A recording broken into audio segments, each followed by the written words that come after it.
first year of the project, when we went from 0 to the first line of code being written, a lot of the feedback we were getting was that it was hard figuring out how to do stuff at scale. People wanted to use the HPC systems. They wanted to get their data, from point A to point B.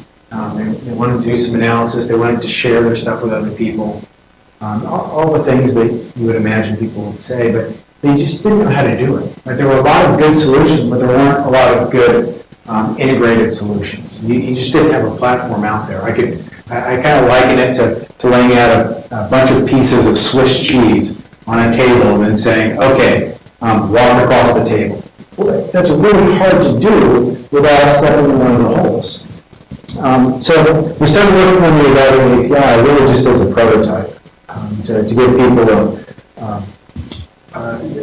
just to see what people thought, see if we could tackle a problem and make it a little bit easier, mostly for internal projects to work across the HPC centers. And we supported a couple applications. The first one was called Contrast. That took us about a month or so to get up and running. And we liked it, but then we said, well, if you can do one application, then we should probably do more applications, right? Because there's other stuff that we want to run on these systems now that they're easily available.